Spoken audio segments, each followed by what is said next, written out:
마테오가 전한 거룩한 복음입니다. 그때 예수님께서 이렇게 말씀하셨다. 아버지, 하늘과 땅의 주님, 지혜롭다는 자들과 슬기롭다는 자들에게는 이것을 감추시고 철부지들에게는 드러내 보이시니 아버지께 감사드립니다. 그렇습니다, 아버지. 아버지의 선하신 뜻이 이렇게 이루어졌습니다. 나의 아버지께서는 모든 것을 나에게 넘겨주셨다. 그래서 아버지 외에는 아무도 아들을 알지 못한다. 또 아들 외에는, 그리고 그가 아버지를 드러내 보여주려는 사람 외에는 아무도 아버지를 알지 못한다. 고생하며 무거운 짐을 진 너희는 모두 나에게 오너라. 내가 너희에게 안식을 주겠다. 나는 마음이 온유하고 겸손하니 내 멍에를 메고 나에게 배워라. 그러면 너희가 안식을 얻을 것이다. 정녕 내 멍에는 편하고 내 짐은 가볍다. 주님의 말씀입니다. 참 예수님, 오늘은 인류를 향한 예수님의 거룩한 성심을 기념하고 우리가 찬미하는 예수 성심 대축일입니다. 동시에 예수님의 대리자로 성별된 전 세계 모든 사제들이 예수 성심을 본받아 성화될 수 있기를 다짐하고 기도하는 사제 성화의 날이기도 합니다.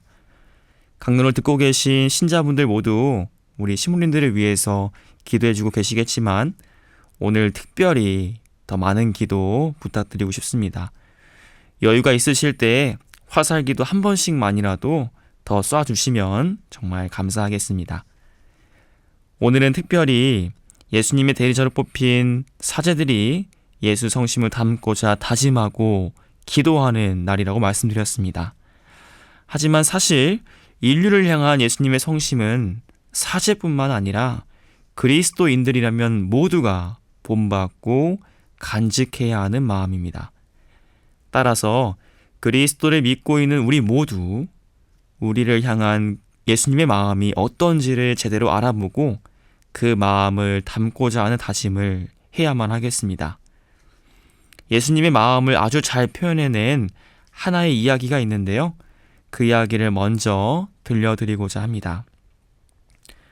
어느 날 하느님께서 죄라는 이름을 가진 악마에게 이렇게 물으셨다고 합니다.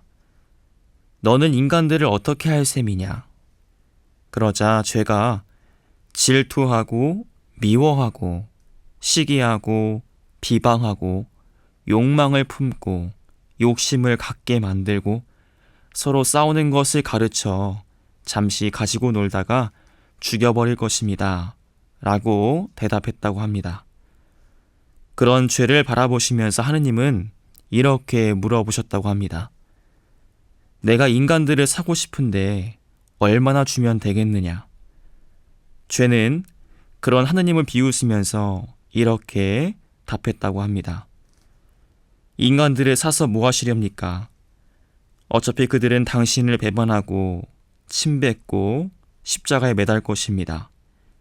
그래도 사시겠다면 당신의 눈물과 피를 내놓으십시오. 이 이야기는 우리를 향한 하느님의 마음, 예수 그리스도의 성심이 얼마나 크고 애틋한지를 잘 보여줍니다. 아무리 당신의 마음을 헤집어 놓고 당신 사랑의 비수를 꽂아 넣는 우리라 할지라도 하느님께서는 그런 우리를 포기하지 않으시고 끝까지 사랑하십니다. 인간을 향한 이 항구하고 굳건한 하느님의 사랑은 예수 그리스도의 십자가를 통해서 완전히 드러났습니다. 요한복음은 비참한 죄인으로 돌아가신 예수님의 옆구리를 한 병사가 창으로 찌르자 그 옆구리에서 피와 물이 흘러나왔다고 증언합니다. 여기서 물은 인간의 모든 죄를 씻어내주는 세례를 의미합니다. 또한 피는 예수 그리스도의 목숨값으로 우리가 얻게 된 성령을 의미합니다. 그리스도의 십자가 희생 덕분에 우리는 모두 세례를 통해서 원죄를 비롯한 모든 죄를 용서받을 수 있었습니다. 또한 성령의 인호를 받음으로써 하느님께서 주시는 성사의 은총을 마음껏 누릴 수 있는 권한도 받을 수 있었습니다. 그러니 교우 여러분, 여러분이 교회에서 누리고 있는 수많은 은총들을 결코 가벼이 여기거나 귀찮게 여기지 않으셨으면 합니다.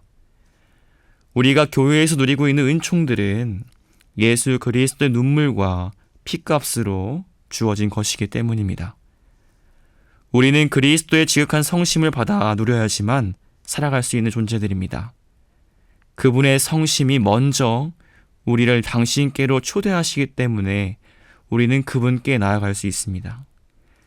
그분의 성심이 먼저 우리를 간절히 찾으시기 때문에 우리는 비로소 그분을 갈망할 수 있습니다. 그분께서 먼저 우리를 위해 기도하시기 때문에 우리가 믿음을 가지고 그분께 기도를 할 수 있습니다. 이러한 이유로 교회는 세상을 향한 예수 그리스도의 거룩한 성심 없이는 세상에 구원도 없다고 가르칩니다. 우리가 살아가기 위해서는, 구원받기 위해서는 예수 그리스도의 사랑의 성심이 반드시 필요하다는 것이죠. 이 사실을 꼭 기억하시면서 예수 성심 앞에서 엎드려 절하며 감사와 찬미를 드릴 수 있는 우리 모두가 될 수 있었으면 합니다.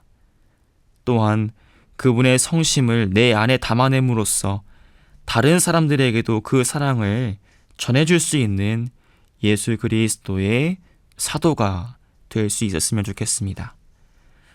마지막으로 오늘 제2독서에서 소개되고 있는 하느님의 사랑을 읽어드리면서 강론 마치겠습니다.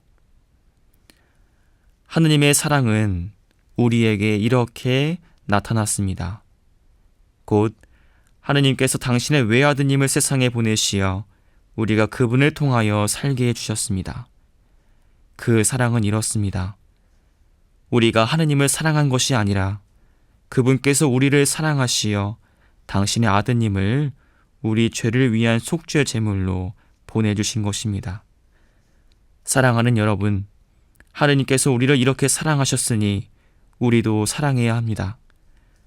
우리가 서로 사랑하면 하느님께서 우리 안에 머무르시고 그분 사랑이 우리에게서 완성됩니다. 주여 이 잔을 내게서 거두어 주소서. 드러나듯 뜻대로 마시고 엎드려 절하나이다. 눈으로 보아 알 수 없는 나의 하느님 두 가지 주의 빵을 서로 나누세. 사랑을